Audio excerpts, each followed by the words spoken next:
Gamers created an underground gambling ring, and Riot is being accused of enabling cheats for said ring so that way they could fix the matches. And Riot has responded.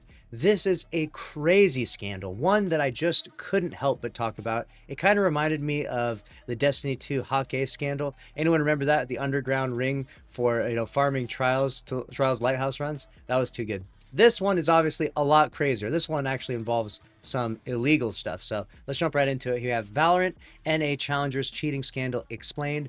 Riot responds to allegations. All right.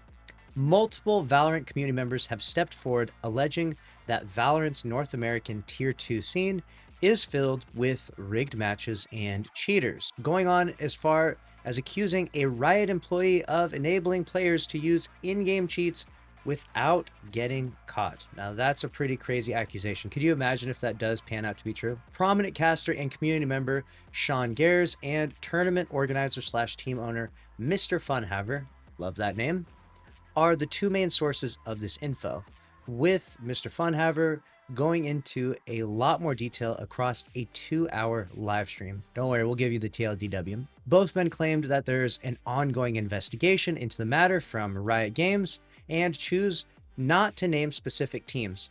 It's always weird when they do an investigation on themselves, right? Because no matter what happens, anytime a company investigates themselves, they always seem to find that there was no wrongdoing, right? I feel like if you get caught or exposed in something, it makes you look so much better when you have a third-party investigator, right? Bungie just went through all of this with their marathon art scandal, and they, of course, investigated themselves and concluded that it was just one rogue Bungie dev, and that was it, and we tossed them out immediately, right? But I feel like if we allowed a third party to investigate the entirety of the situation, we might have gotten a different result. But let's move on to this one again. Players who may have been involved partially or out of fear that they'd accuse the wrong people, so they're choosing not to, these two individuals choosing not to name people just yet, just in case someone catches a stray and they weren't actually cheating, right?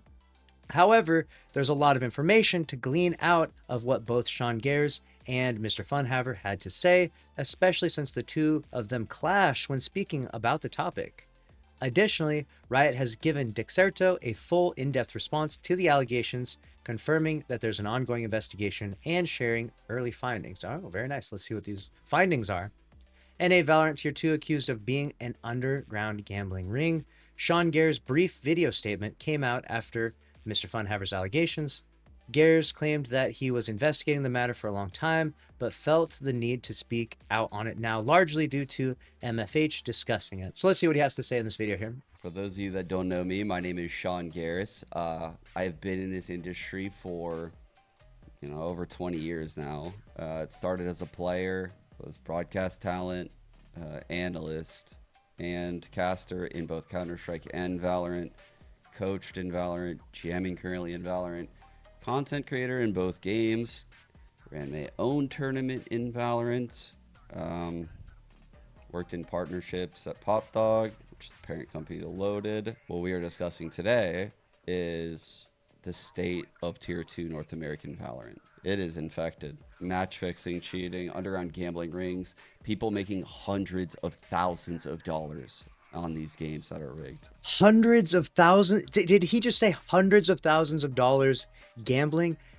That I just need to know, where's the website for this again? Because I want to make sure that I avoid said website. I don't want to go I don't want to be a part of it. But just send me the link just so I can kind of know. I was on Complexity on the other side of things when iBuyPower threw a game.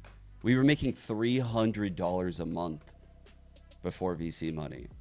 iBuyPower had no salary, but they threw that game for $700 of Counter-Strike skins. I've been looking into this for quite a bit now, and it's about time that I guess it came out. I mean, I was trying to clear people behind the scenes and do due diligence, get through the proper channels. Riot is doing their own investigation. NA Challengers is doing theirs as well. I'm sure some other people are aware also. And I think a lot of people are. People have been watching my co-streams. I've been supporting NA Challengers from the jump. Same with Game Changers. And again, I've been here for a while, and the desperation in the room is unlike anything I've ever felt. Back in the day, there wasn't really much money to begin with. So, you know, it was kind of unforgivable because everyone was just doing it for the love of the game. These days, there was money, and it was so recent. You know, you just have to go back a couple years on VLR. Go back to 2022 and just look at the teams. I'll list them right now. Xset V1, Rise, Knights, Luminosity, Pioneers, The Guard, Renegades, Ghost, Andbox, Complexity, Soar, Radiance, Phase. All of these jobs gone in a couple years. What has happened to the scene? It does not make this excusable. This behavior is absolutely unacceptable. And what I said is what I mean. This has angered me to the core, and it is depressing. It is, oh, it's so gross what has happened. But here we are. All these tier 1 orgs have left, and these players are desperate. They're getting bribed for tens of thousands of dollars in one instance to throw a game. Jeez, tens of thousands of dollars? Being bribed that much money to throw a single game?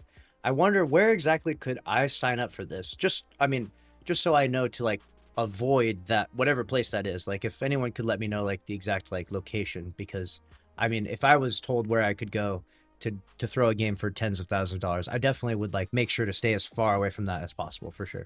Could even be to fix a ranked game, you know, like, but whatever you do, they got you by the balls, because you know why? They don't go away, and they can blackmail you for eternity. That's how this game works. And I thought people knew that from the Counter-Strike days, but I guess people forgot. And these days, the stakes are way higher. So not only are these people stealing money from the people that are gambling, which is one thing, they're also stealing the livelihood of the players that are actually doing it fair. You know, the people that actually put the blood, sweat, and tears into this industry to build it. And that's what angers me the most.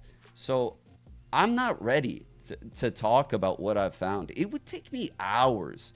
The rabbit hole goes so fucking deep, it's insane. And it's infuriating. It really is. I'm trying to clear as many people as I can. I want people to be innocent. I don't like this. This doesn't feel good.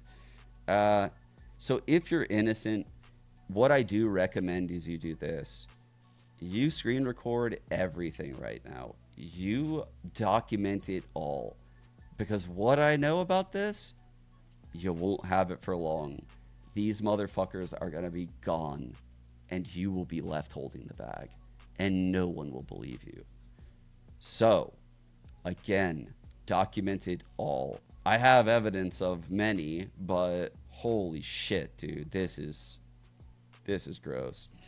So with that said, yeah, stay tuned for a fucking banger next week, chat. So now that we have some clear context on the situation, I think that it's important to see where this goes, especially in regards to Riot employees potentially rigging matches and allowing cheats to happen. I think that is probably the most egregious offense here. I mean, obviously gambling for hundreds of thousands, rigging matches is pretty bad too, but you know, all of it's really bad. So let's start from the beginning here. It actually was Mr. Funhaver that broke the news of this, and it was Sean Gares that was actually really pissed off at him. You can see this whole text chat where he got really mad at him. He says, "You ruined it with this," and he's calling him names and stuff. I think he goes maybe a little bit too far with that, but in investigations like this, it can be a problem if you try to, you know, break things a little bit early, because once people catch on, then they're able to, you know, scramble all the information and hide things, and some people will get away with it. Whereas if you're able to get the investigation going on behind the scenes, you got that element of surprise and you can catch them red-handed, right? So they went back and forth, and there was a bunch of exchange messages. But I think the part that's really interesting here is claiming that doing a stream about the situation loosely wouldn't do anything to solve it, and that speaking about it may make things worse. So that was where Mr. Funhaver, he started a live stream for like 2 hours and just started dropping bombs, explaining everything that he knew. And he didn't really know a whole lot. Everything that he knew, he had learned from Sean Gares. So, and that's when Sean said, "Wait till I drop the hammer." Okay. And he keeps on going on that, and he roasts him there. So here's the juicy part. Riot accused of being paid off to enable cheating. Mr. Funhaver's accusations were significantly more focused on issues of operating within Tier 2, claiming that Riot is mishandling the league and severely underfunding it. He claims that this is not only part of the reason why viewership is declining, it's also why betting is allegedly a huge issue. Myself and my own team had people DM saying, hey, we want to pay you to throw your game, he claimed. The offer was hundreds of thousands of dollars, and when you look at this person's betting history on these games, they're making $20,000 to $30,000 in profit. Wow. It is hundreds of thousands of dollars. It's absolutely insane. So there's some pretty substantial evidence there with that, but of course we're going to need to see the full investigation. But until then, I like to see what little tidbits we have now. In a league where players are at times not paid enough to live, it would be exponentially more profitable to cheat if this were true. Vietnam's Pro League of Legends League had this problem in 2024. We've seen this before in the past by various different organizations, right? If you can rig the matches with cheats, then you can force a particular outcome. And then if you have bets on those with, hundreds of thousands of dollars, then you can profit a ton of money, right? However, the biggest bit of new info that was brought into light in his stream were accusations against Riot themselves. There is an active Riot employee that is very high in the anti-cheat department being paid off to let people cheat, he claimed. Oh man, we've got a rogue Riot agent. All right, let's see what they go on to say. You have individual players who are actively cheating and Riot employees know about it and they're being paid not to do anything about it. Damn. That's a crazy accusation. And obviously with this much money floating around, I could see that being true because, you throw enough money to someone, right? They would potentially throw their morals out the door so that way they can cash in a big paycheck from this underground gambling ring. That doesn't make it true by any means, but when we're talking about this much money, I could see them being paid off to not say anything and to allow cheating to happen. And while MFH didn't believe anyone in Tier 1 Valorant is cheating, the fact that the winning team with the Challengers League ascends to Tier 1 draws into question the validity of which teams actually make it out. Now that's actually pretty spicy. He levied a number of other accusations toward Riot and the way the scene is run, saying that underfunding affects the entire league and is a part of the reason why this issue exists in the first place.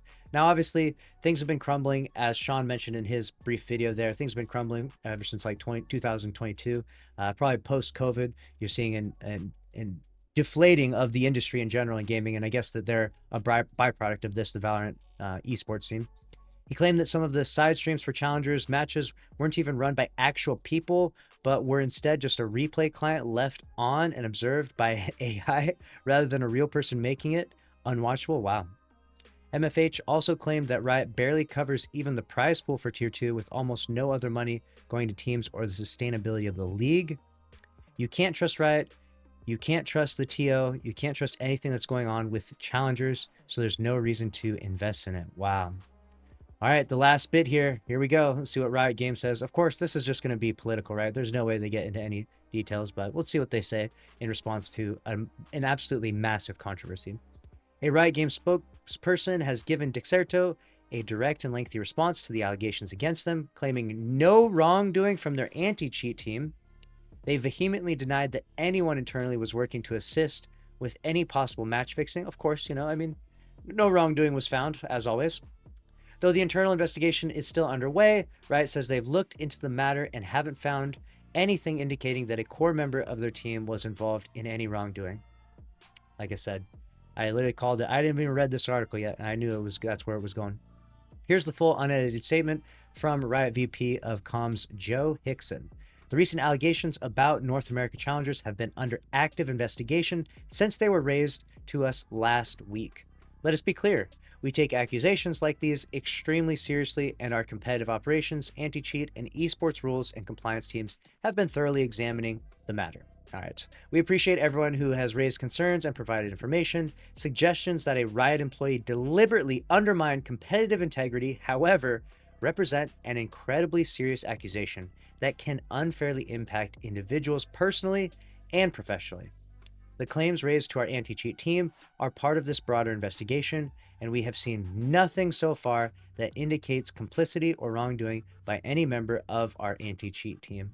All right, well, we'll have to go further with this. We'll have to see some of the evidence because obviously, if you just throw out a wild accusation with no evidence, then it means nothing. So we'll have to see if any of these guys up here, MFH is able to actually provide any evidence later on, or maybe if Sean Gares is able to, because he said in his video that the rabbit hole goes extremely deep. So that goes on to then say, Investigations require time and coordination as we conduct interviews and gather evidence. We will follow established procedures thoroughly and carefully without being influenced or pressured by external sources. All right. We also had a message for us from the esports rules and compliance team, with them saying the following on the subject. Oh, so the esports rules and compliance team are gonna come after them right now. Safeguarding the integrity of our esports ecosystem is a shared responsibility between players, teams, tournament organizers, and Riot.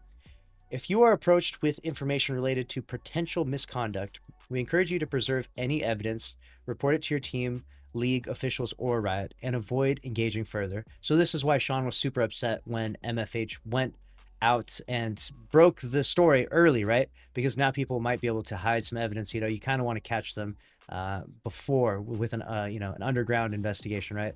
But before it goes public. Maintaining the integrity and fairness of competition is paramount, and we appreciate the community's patience and support as we continue to address this matter comprehensively. All right, sounds like it's gonna be a while before we get a final result from this. With that, we have direct confirmation that Riot has launched a full investigation into the matter, though it isn't clear how long it'll take for the investigation to conclude. They are working to resolve the issue and find any potential wrongdoing as fast as possible. Wow. This is going to be incredible. I cannot wait to see what Sean's update is on this. I can't wait to see what Riot says in regards to this. Hopefully those two things line up as closely as possible. Otherwise, it's going to be an even crazier controversy. Let me know what you think about it down in the comment section below. And that's a wrap on this one. Make sure to subscribe, smash the like button. I'll see you in the next one. Thanks for watching. Later.